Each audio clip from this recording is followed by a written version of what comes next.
everyone, welcome back to my YouTube channel. Masih bersama dengan saya, Fototum Fadila. Di sini kita akan membahas apa itu bisnis. Oke. Untuk tema yang telah ditentukan yaitu tentang jiwa kepemimpinan dalam berbisnis. Untuk tema tersebut, saya mengambil judul dapat menyimpulkannya dengan jiwa kepemimpinan spiritual dalam berbisnis. Untuk kepemimpinan itu sendiri yaitu suatu kemampuan seseorang untuk memimpin suatu tim maupun diskusi maupun forum-forum yang lain, di mana untuk menyelesaikan suatu masalah dan mencapai suatu tujuan yang diinginkannya. Nah, oleh karena itu, di sini saya akan menjelaskan tentang bagaimana jiwa kepemimpinan spiritual dalam orang berbisnis supaya kita bisa meniru seperti apa sih cara agar bisnis itu maju. Gimana sih caranya? Oke, next video. Oke, next ya. Dari yang tadi, di sini kita akan membahas tentang jiwa kepemimpinan spiritual. Jiwa kepemimpinan spiritual yaitu suatu interaksi, keteladanan, pengarahan maupun motivasi berdasarkan nilai-nilai Al-Qur'an yang sudah dijelaskan maupun hadis ya.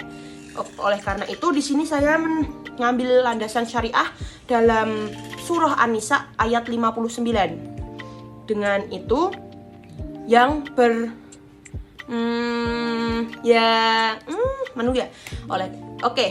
next yang berbunyi Bismillahirrahmanirrahim. Ya ayyuhalladzina amanu atiiullaha wa atiiur rasul wa ulil amri minkum fa in tanazza'tum fi syai'in faradduhu ila Allah war rasul in kuntum tu'minuna billahi wal yaumil akhir.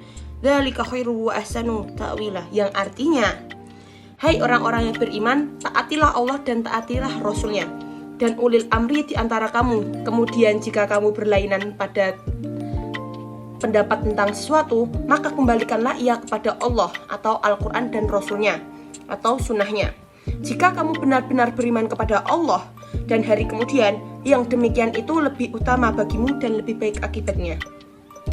Berdasarkan ayat tersebut, pemimpin didefinisikan sebagai orang yang mendapat tanggung jawab untuk mengurus kebutuhan orang lain atau komunitas yang dipimpinnya, dan skala luas adalah rakyat.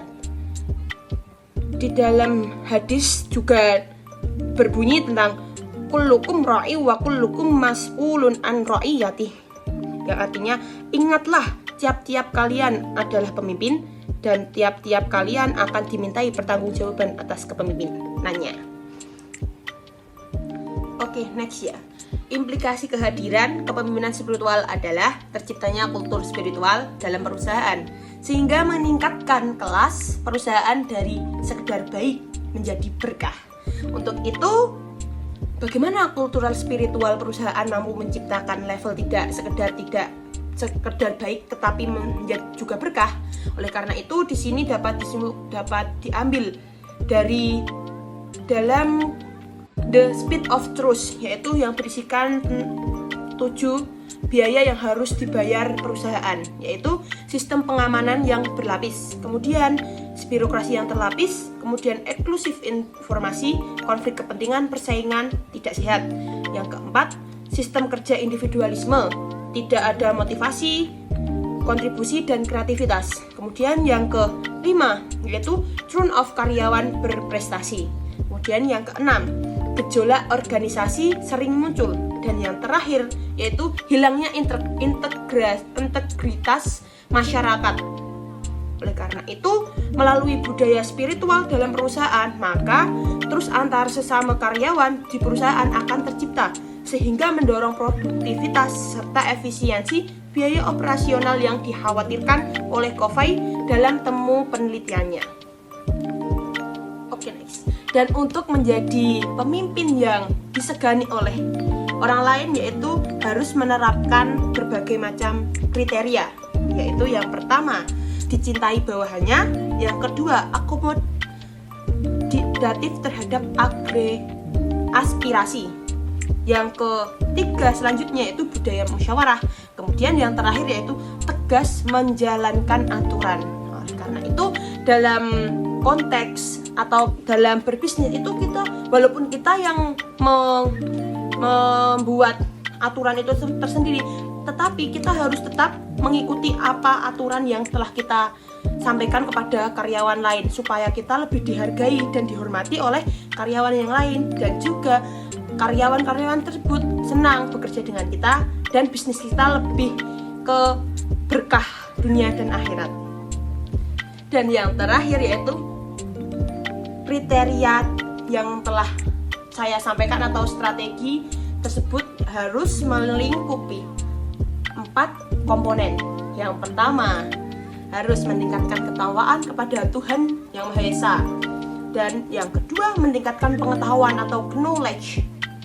Kemudian yang ketiga yaitu membiasakan sikap sesuai dengan akhlakul karimah, yang berartikan akhlak yang mulia.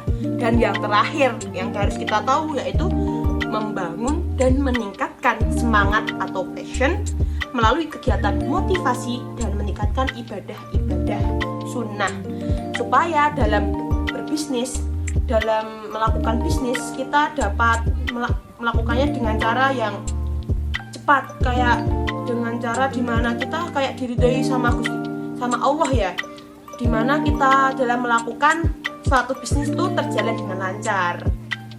Oleh karena itu di sini dapat disimpulkan bahwasanya kepemimpinan spiritual dalam berbisnis itu sangatlah perlu. Karena apa? Tanpa adanya kita hanya bisa mempunyai jiwa kepemimpinan, akan tapi spiritualnya kita kurang, maka dalam melakukan suatu bisnis kita akan melakukan adanya permasalahan di tengah perjalanan. Walaupun